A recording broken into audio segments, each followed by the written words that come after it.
to more, contemporary stuff because just, what's going on and people are so, mystified by this odyssey that refuses to stop calling itself Charlie Sheen.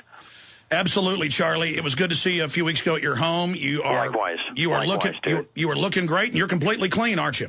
100%. Here's your first pee test. Next one goes in your mouth. No, you won't get high. It's all good. It's all good, guys. Quit panicking. Quit panicking. No panic, no judgment. And you're working out even a couple times a day sometimes. Well, yeah, but there's only one time in the gym if you catch my drift, Alex. Whatever. We're not live, are we? No, we're live. Charlie, speaking of that, the media, you don't want to go there. You don't want to ever defend yourself, but you've told me privately most of the stuff, most of the names, it's not true. But what is going on with the women in your life? The goddesses, Alex, the goddesses. Let me just say this about the goddesses. I don't believe the term is good enough. But when you're bound by these terrestrial descriptions, you must use the best choice available, right? Yes. So if you think about it, dude, it's like I'm 0 for 3 with marriage, with nary an excuse, but like in baseball, the scoreboard doesn't lie, never has. So what we all have is a marriage of the heart, of the hearts, and to sully, to contaminate, or radically disrespect this union with a shameful contract is something I will, leave to the amateurs and the Bible grippers. The Bible grippers. And then I just got to add this. There was a whole firestorm yesterday about Brooke being, a part of our crew. And this, let me just say this. This is all I'm going to say about it is that where there were 4, there are now 3. Bye-bye, Brooke. And good luck in your travels. You're going to need it badly. So Brooke did go along with you, but she's not there now. No, she's not there now, and we are, and I don't know, winning, anyone? Rhymes with winning, anyone? Yeah, that would be us. Sorry, man, didn't make the rules. Oops. Well, Charlie, I've known you for 6.5 years or so, and I knew you when you were completely clean, and then I've known you since. But the point is now, I've never seen you, when I was out at your house and talked to you on the phone, so energized as you are now. I mean, you're on fire, as Nails told the news yesterday. I mean, I agree with that description.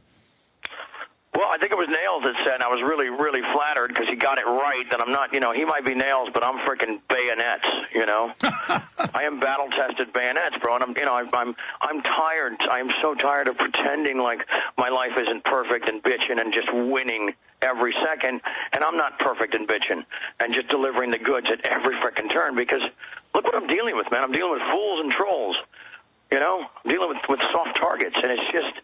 it's just strafing runs in my underwear before my first cup of coffee because I don't have time for these clowns. I don't have time for their judgment and their stupidity. And, they lay down with their ugly wives in front of their ugly children and just look at their loser lives. And then they look at me and they say, I can't process it. Well, no, and you never will. Stop trying. Just sit back and enjoy the show. Wow, I am speechless. Later we're going to get into Apocalypse Now, but what comes to mind is when we were there a few weeks ago watching it in your home theater, when Colonel Kurtz is saying you can kill me, but you have the right to kill me, but you do not have the right to judge me. Boom. That's the whole movie. That's life. That's life. There's nobility in that. There's focus. It's genuine. It's crystalline. It's pure, and it's available to everybody. You just shut your traps Tori Frederiking put down is your back. McDonald's, your vaccines, your Russ Weekly, your TMZ, and the You rest went of to it. Sharon, didn't you? And You focus got on the something attendance that award. matters. Yeah. But There comes a doesn't night matter. in life. There is something If in the all red you've done is ball. This looks suicidal when for 40 you just years. gotta Funny how say. sleep works. Do it! Anyway, we're getting off topic. No, Charlie, Alex, we don't care. is it fair? About this work thing, bro. Let's get to the work business. There's been a lot of speculation, a lot of rumors. Take Me Home Tonight. Rated R. In theaters March 4th. Sure, let's go over that, because when I was there 2 weeks ago at your house, you looked great, totally clean. You were working out super hard. I went and worked out with you at that private gym. I mean, they put you through an incredible workout. You're there exercising in the pool later, and you're saying, look, I'm ready to go to work. I'm ready to go right now. And then they add the lie that, oh, you don't have a hernia. Well, you know what? I've seen your hernia. I've got the same hernia in my belly button, and your hernia was hurt. But again, you don't want to defend yourself on that and tell folks the truth about it. But the point is that it seems like there's some people in your life that are trying to demonize you. They're doing these vanity cards, talking about how they're going to outlive you. It seems pretty darn aggressive. Yeah, I didn't care about that vanity card. In fact, I went straight on with that one and just dispelled that. And that was actually, one of the few compliments that clown has paid me in freaking almost a decade. But I'm excited to get back to work, and not to completely discount what you just talked about. It's just if I bring up these turds, these little homunculus losers, there's no reason to then bring them back into the fold, because I have real fame. They have nothing. They have zero. They have that night, and I will forget about them as the last image of them exits my beautiful home, and they will get out there and they will sell me, and then they will lose, and they will lose the rest of their lives as they think about me and my life the rest of their life. So it's just again, bring me a challenge, somebody. Bring me a freaking challenge, because it just ain't there. Winning. But you're ready to go back to work right now. Well, yeah, but Alex, I got to tell you, man, I'm tired of being told, like, oh, you can't talk about that, you can't talk about that. Bull, S-H-I-T. Let me just say this, that it's nothing this side of deplorable that a certain Chaim Levine, yeah, that's Chuck's real name, mistook this rock star for his own selfish exit strategy, bro. Check it, Alex. I embarrassed him in front of his children and the world by healing at a pace that his unevolved mind cannot process. Okay, last I checked, Chaim, I've spent, I think, close to the last decade, I don't know, effortlessly and magically converting your tin cans into pure gold. And the gratitude I get is this charlatan chose not to do his job, which is to write. Clearly someone who believes he is above the law. Well, you've been warned, dude. Bring it.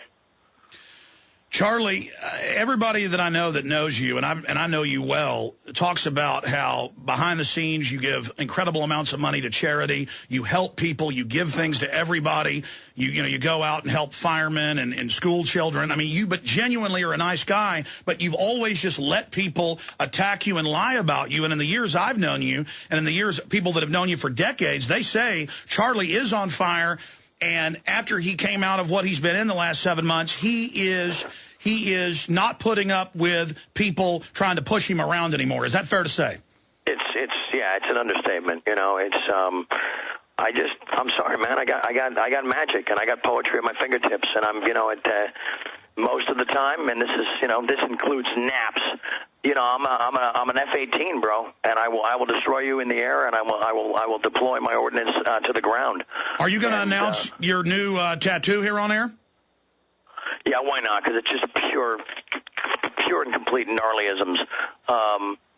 Yeah, I sat with two, coincidence, F-18 Top Gun radical fire napalm dropping pilots in my movie theater watching the attack sequence, the chopper attack sequence on the beachhead to go surfing because they wanted to, and those people were in their way. And I was getting a tattoo during the death from above, and it was it's the banner from the death card that Kilgore is throwing on his victims. But there's also falling from it is the apple from the giving tree. There's my life. Deal with it. Oh wait, can't process it. Losers winning. Bye-bye. When are we going to see this tattoo? Well, if my man Steve is listening, I'm sure it'll be headed to you in just a matter of moments. Well, that's awesome, Charlie. I know you've got some surprises coming up in the next few weeks, but we'll let you roll those surprises out. Moving on along here, Major League 3. Your other two were giant hits, and I knew the inside baseball of some of the planning for that. You told me about it a while back, but now it looks like it's really starting to come together. Tell us about when we're going to be looking for Major League 3 and who's going to be in it. Major League 3, I don't know. I haven't read it. I don't care. It's being directed and written by a genius named David Ward, who, I don't know, won the Academy Award at 23 for writing The Sting. And it was his pen and his vision that created the classic that we know today as Major League. In fact, a lot of people think the movie's called Wild Thing, as they should. But whatever, I agreed to do it. There's one deal point that